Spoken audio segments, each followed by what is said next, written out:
Tapi lu yang otaknya agak-agak jahil, yang udah tercemar sama virus politis, ya kan, apapun ditafsirkan secara politis, mungkin akan membaca ini dengan semiotika yang berbeda. Ya, ada makna di balik berita, ada meaning di balik fakta. Kok yang ditunjukkan adalah tadi buku How Democracy Dies. Guys, ada ungkapan mengatakan I hate Monday.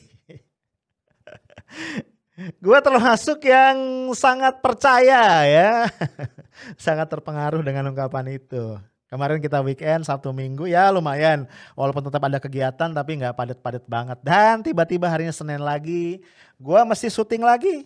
Karena gue pengen tetap bisa ngobrol dan connected dengan kalian semua ya. Nah, pertanyaannya, apa yang biasa kalian lakukan untuk mengisi weekend kalian? Ya, coba share, tulis ya di kolom komentar. Siapa tahu gue punya ide untuk mengisi weekend gue berikutnya. Karena di era stay at home yang sudah berbulan-bulan ini, to be honest gue kehabisan ide. Weekend mau ngapain ya? Dulu kan sebelum pandemi ya seapes-apesnya kalau kita udah gak punya ide weekend mau ngapain ya udahlah ya. Kita bawa keluarga kita kemana? Ke mall. Seenggak-enggaknya ya, ini kan gue di Depok itu ada banyak mall. Sehingga kalau bosan sama satu mall gue bisa ganti mall yang lain. Mall di Depok habis gue pindah ke Jakarta ya. Menyambangi mall-mall yang ada di Jakarta. Habis itu balik lagi ke Depok ya. Sekarang udah gak bisa ya, gue gak berani ke mall. Walaupun mall-mall sudah dibuka dan orang juga mulai meramaikannya, to be honest gue masih takut. Karena apa ya, tadi si COVID masih amongst us, terus kita main ke mall. Apalagi kemudian gue baca satu tulisan ya, kalau gak salah 3 hari yang lalu, ternyata ya supermarket, supermarket sama mall kan temenan tuh ya, itu adalah pusat atau titik penyebaran yang paling krusial dari COVID-19. Aduh, kesana gue bisa sial ya, jadi gue gak dulu deh. Nah, so ya kasih ide ya, mestinya kita ngabisin weekend gimana.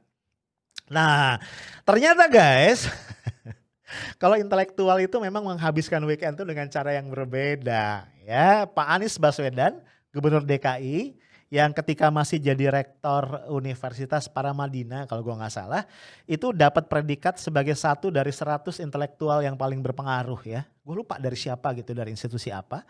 Itu menghabiskan weekendnya dengan apa? Dengan membaca. Wih, luar biasa ya. Gua nggak weekend aja jarang baca. Nah, jadi dia mengunggah fotonya di akun Instagramnya @anisbaswedan ya. Dia lagi duduk santai di atas kursi gitu, ya iyalah ya di atas kursi.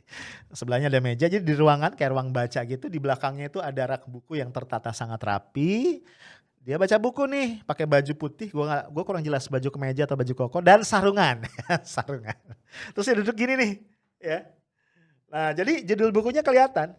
Judul bukunya adalah How Democracy Dies. Ini adalah buku setebal 320 halaman yang edisi asli bahasa Inggrisnya. Dan kemudian ditulis oleh, gue lupa nama penulisnya ya. Penulisnya adalah Stephen Levitsky dan Daniel Ziblatt. Ya, terbitan tahun 2018. Jadi bukunya masih anget nih ya. Fresh from the oven, belum terlalu lama, 2 tahun. Buat ukuran buku nih masih belum terlalu lama. Nah, kita punya pilihan nih ya.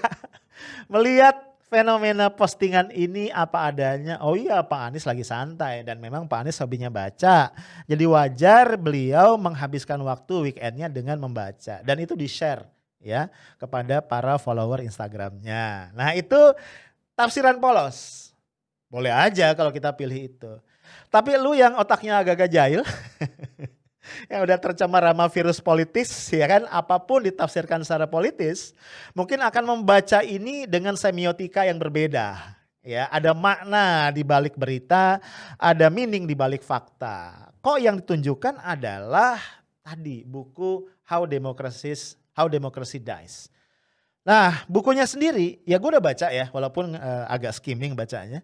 Bukunya sendiri kalau mau diringkaskan dalam beberapa kata itu bercerita bagaimana pemimpin yang sudah terpilih lewat proses demokratis itu justru bisa ya perlahan tapi pasti mengumpulkan kekuasaan di tangannya ya. Jadi dia memperbesar kontrolnya atas beberapa lembaga demokrasi yang ada ya, parpol dan macam-macam, sehingga justru kemudian menyingkirkan pihak-pihak oposisi. Itu. Padahal kita tahu ya, demokrasi itu tidak akan terbentuk kalau tidak ada pihak-pihak oposisi. The beauty of demokrasi itu kan begitu. Ya, ada orang atau ada pihak kekuatan politik yang menjadi pemerintah begitu, kemudian ada orang yang di luar, pihak yang di luar pemerintah menjadi oposisi. That's democracy. Kalau semua orang ngumpul, semua pihak, semua parpol ngumpul ya bersama pemerintah, jadi paguyuban begitu ya, I think kalaupun disebut demokrasi, dia adalah demokrasi yang semu. Nah guys, gue minta waktu sedikit ya supaya lu semua bisa dapat gambaran untuk menentukan apakah lu mau menggunakan perspektif polos atau perspektif politis untuk menafsirkan ya postingan Anies ini, foto dia yang lagi baca buku How Democracy Dies. Gue akan coba bacain beberapa kutipan dari buku ini. Ini gue ambil dari edisi bahasa Indonesianya. Jadi buat lu ya yang agak musuhan sama bahasa Inggris, don't worry. Buku ini sudah terbit juga edisi bahasa Indonesianya.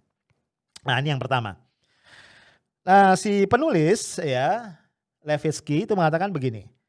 Mereka yang mengkritik penyalahgunaan kekuasaan pemerintah akan dianggap melebih-lebihkan atau mengada-ngada. Kemudian pengikisan demokrasi seperti tidak dapat terlihat oleh banyak pihak. Coba lu renungin deh ya, lu refleksikan ke kondisi nyata kita dan tulis ya di kolom komentar.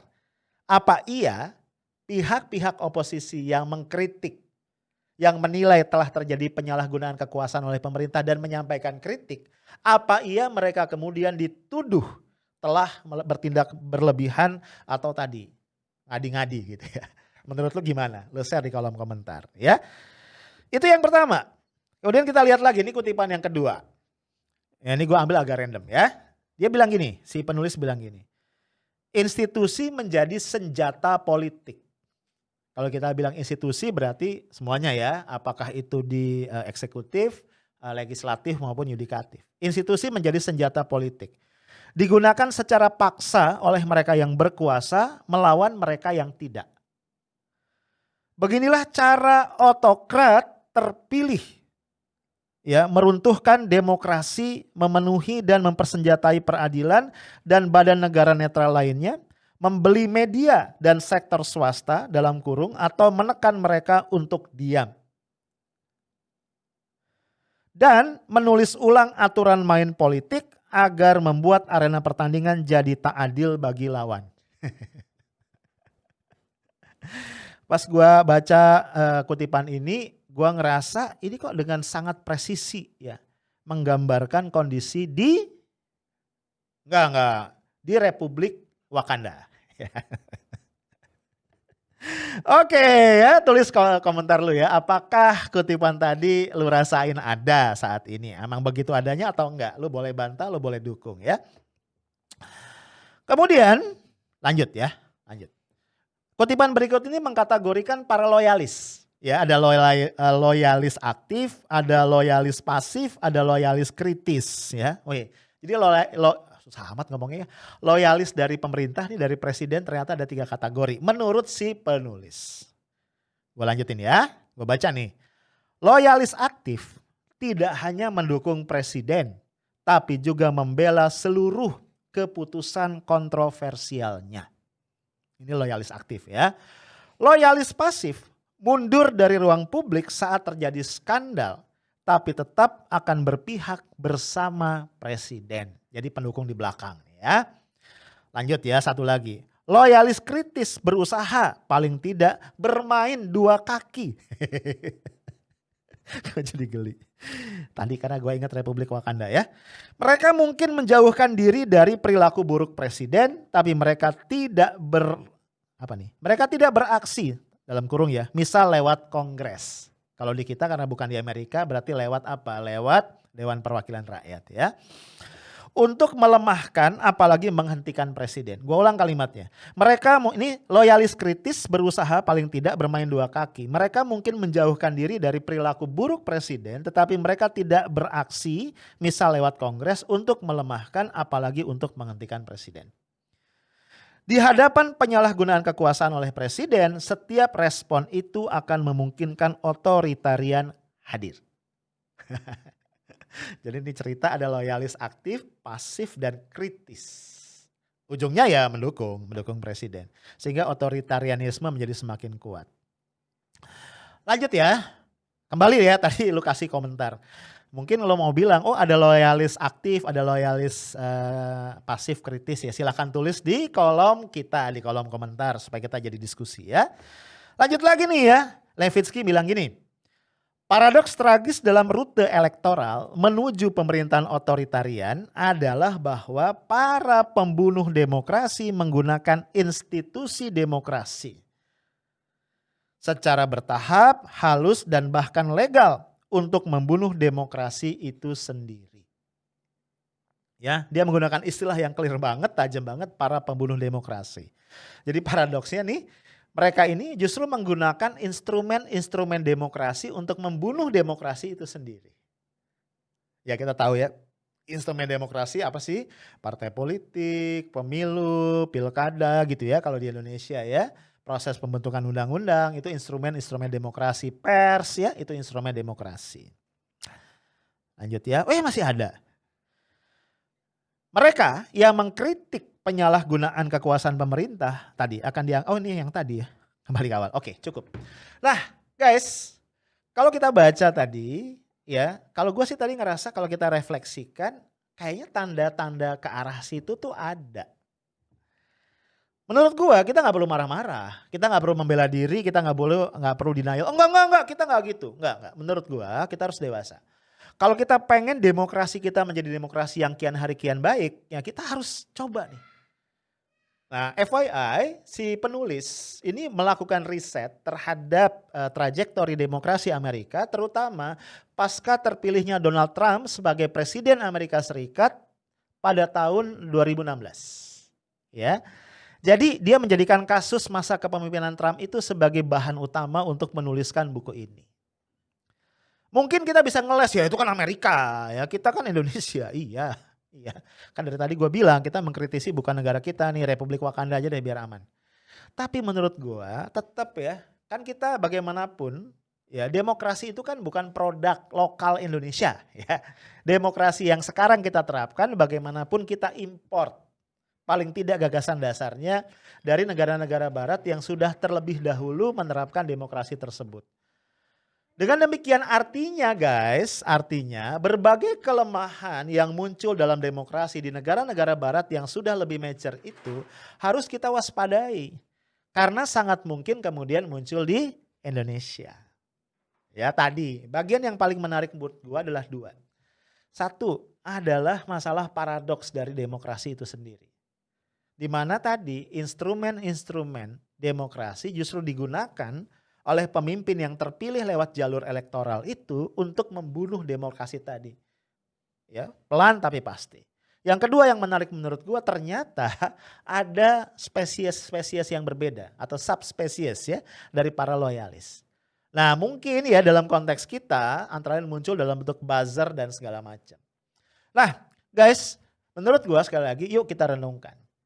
Gua sudah pernah mengatakan dalam beberapa video gua yang lalu yang udah agak lama ya.